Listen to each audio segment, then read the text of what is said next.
Hello, this is Michael Hexter. Welcome to Politics 2100 here on YouTube.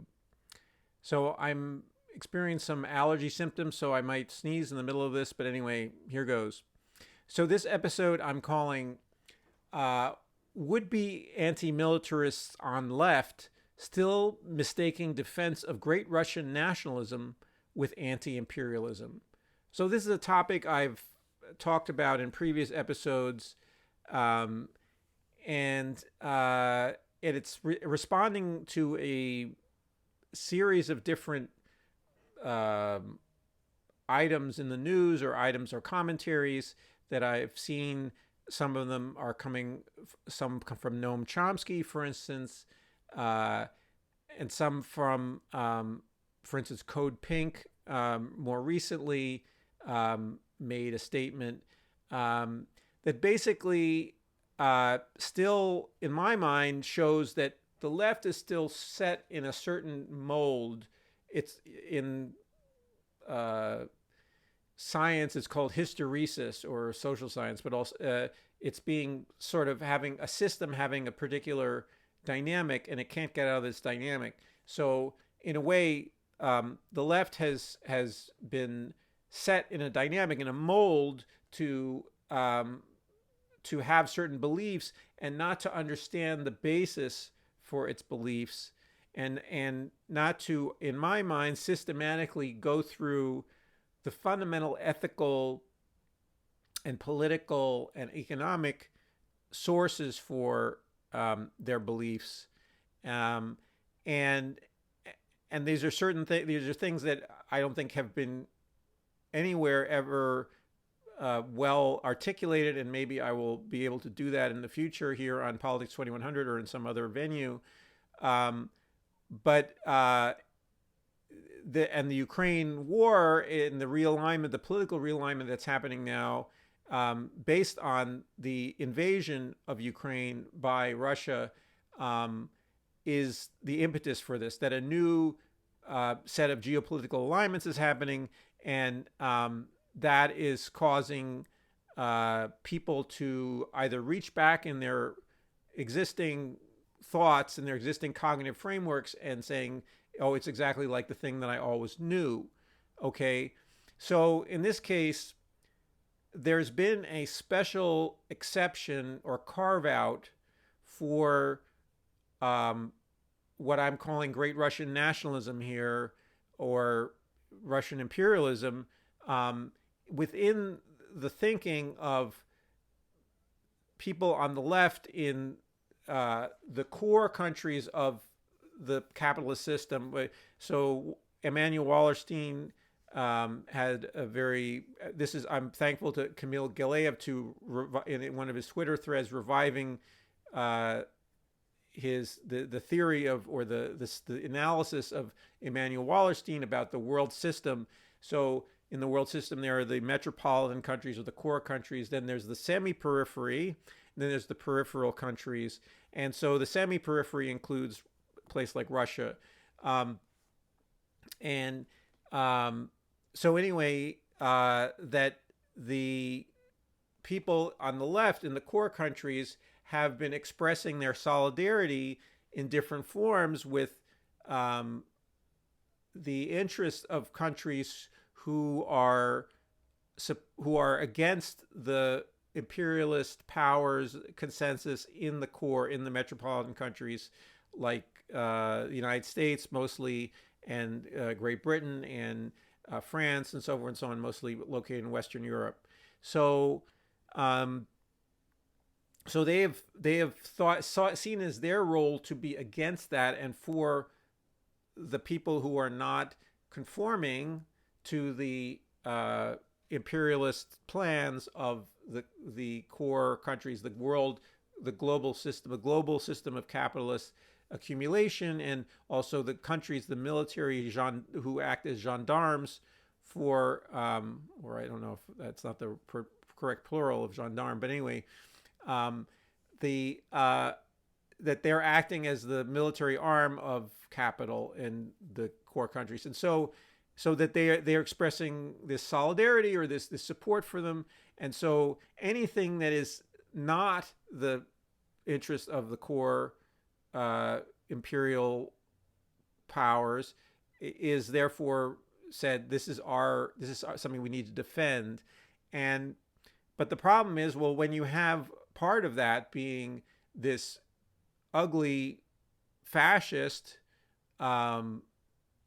imperialism on the part of Russia, then, or Putinist Russia, let's say, that contradicts your values, or should be contradicting what I imagine would be your values as a leftist.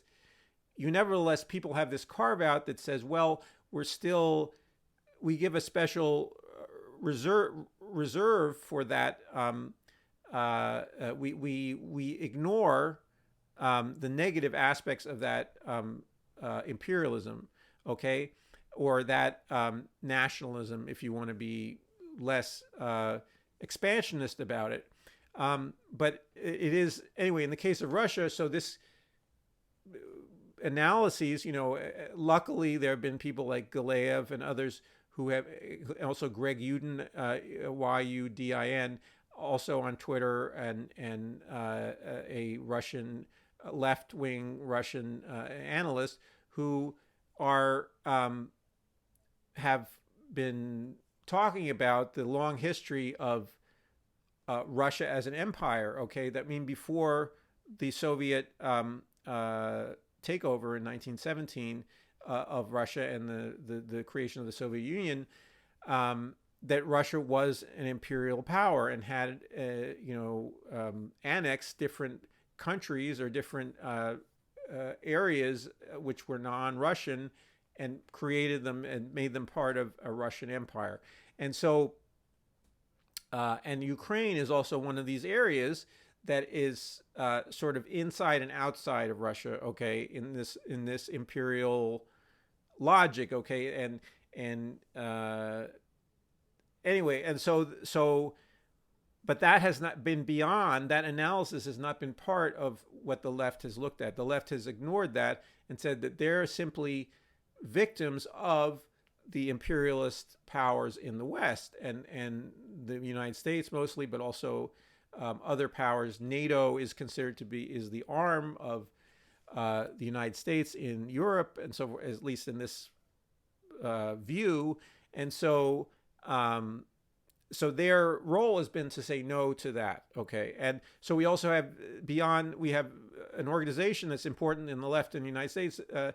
Democratic Socialists of America, their international committee still seems to think that the countries of Europe should not join NATO, and they should not be involved in a joint security agreement in facing Russian aggression or potential aggression from Russia. And so, and for instance, there was a tweet where they were supporting a party, an anti-NATO party in Sweden, that was saying that that would be the right thing for Sweden to do, is not join NATO. Currently, we have this rush by various groups, or the few neutral nations left in Europe, to join NATO, in seeing what Putin is doing in Ukraine, or seeing what he's doing in Ukraine, and also what he might do and how he acts, and so forth and so on, vis-a-vis other countries and their national interests. So anyway, so there's this carve out that people have, and it has a long history of now it's both the communist left in the West, so people who identify themselves were part of the Communist Party, and so literally they were taking orders from Moscow when there was the Soviet Union. And then, but beyond that, there was also a sort of a more general non-affiliated, non-communist, passive, peace movement, and so forth and so on, that was still willing to give the benefit of the doubt to Russia, and also to work against the demonization of Russia or the Soviet Union by imperialist and militaristic forces within the United States or within other countries in the world. And so, and the conflict unfortunately, the conflict between labor and capital, which is still ongoing and is still important, had become nationalized in the sense of being created or politicized, geopoliticized, by saying, well, the Soviet Union supposedly is supporting the workers in other countries. And to some degree, they might have been, insofar as it helped their national interests, okay, the interests of whatever the regime was, the Stalinist regime or post-Stalinist regime, so forth and so on, that were at some point, and we're trying to gain advantage in some way in international interactions.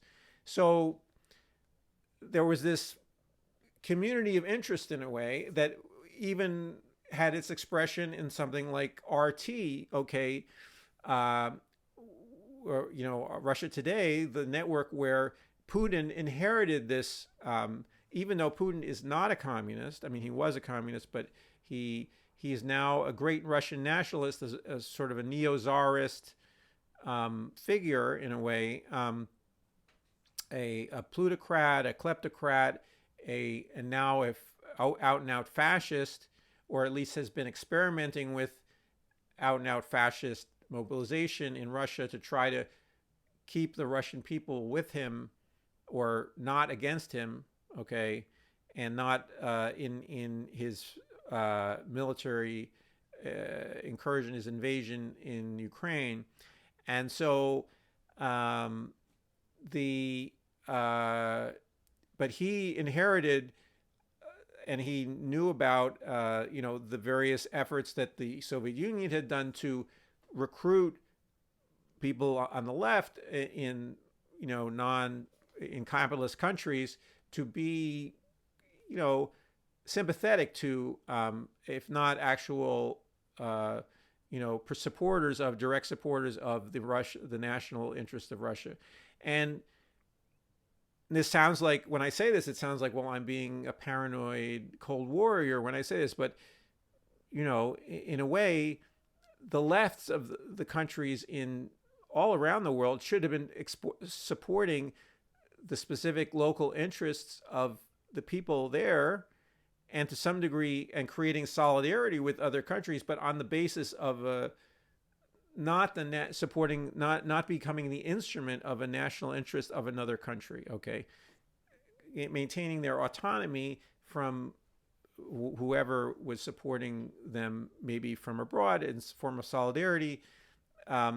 Even though it would be more complicated, you'd have to think harder about what you were doing. And some of this has to do with the ideology of Marxism, Leninism, and which communism, Marxism, Leninism, which was a broadly shared idea in certain parts of the left up into the 1970s. Okay, and it's not anymore, and it's not an active one at all. And the right wing screams and yells about it, but it's not really very active at all.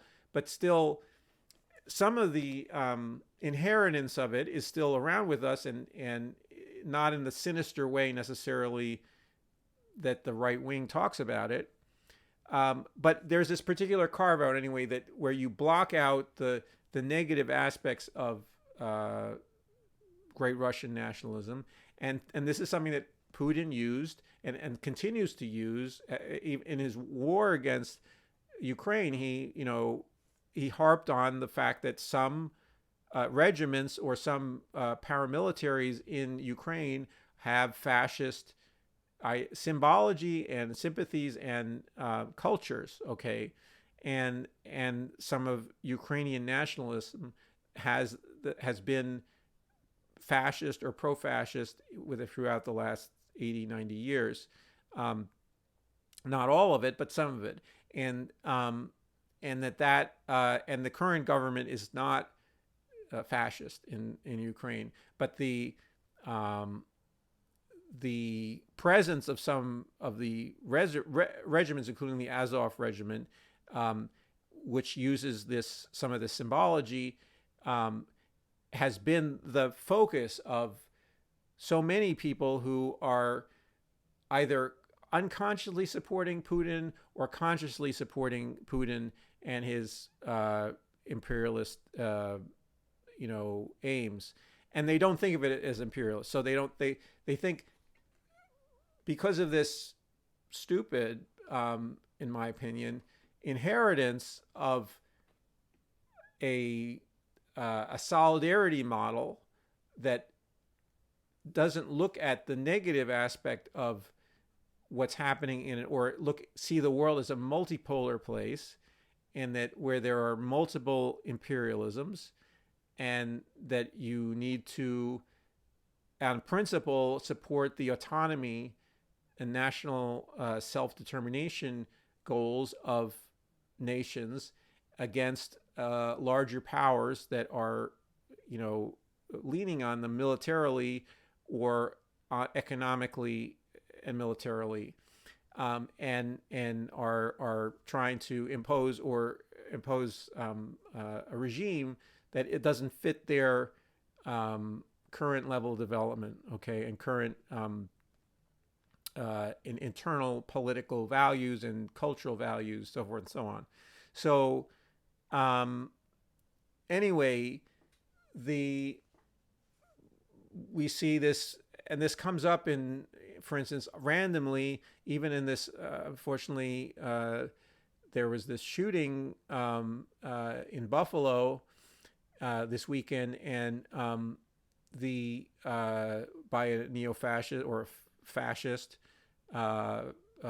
terrorist, and there have been efforts to make this seem to be made into this conflict between Russia and Ukraine, where it's somehow this guy was pro-Ukrainian because they made some pro, I don't know what, they're pro-fascist, or they're pro-Putinist fascists, or they consider themselves to be leftists, and so therefore to be leftist means you knee-jerk have decided that because some Ukrainian nationalists have fascists, or are fascists themselves, or use fascist symbology, therefore the whole lot is fascist, and therefore you are against them, and you immediately try to smear, okay, anyone that by association with that. And so, I mean, some of it is just it's mind numbing to try to go through all of the circuitous logic that goes behind that kind of effort. But anyway, more importantly, as I said, there's this DSA, and there's also Code Pink, a very important anti-militarist organization in the United States, which are continuing to labor under the misimpression that it is their role in part to defend great Russian nationalism. They don't know it. They don't understand. They don't have an analysis of what is Putinism and what is Russia and what was the Soviet Union. They don't have a good understanding. And for that matter, what are the national self-determination rights, and how is that consonant with being a leftist of Poles, or of Lithuanians, or Latvians, or Ukrainians, obviously, and so or Chechens for that matter. So people within Russia. This is within now the boundaries of present-day Russia. So there's a lack of a good analysis, and some of it is just out of pure ignorance, and using a model of being, I'm a good person, I'm a good anti-militarist if I simply continually trying to see the world as there being only one imperialism, and that we are in everything that is outside, not against that imperialism, or is somehow or against the imperial powers in that, or is in some way or another outside it, are protected by me in my ideology, and I'm focused entirely always on the same group. So I think I'm going to do another video where I talk more about the role of having a military, and whether whether we can create a left analysis that is more understanding of in this multipolar world, in a world where you can have not just multipolar, but in a world where you can have groups that are trying to maintain their autonomy against greater military power.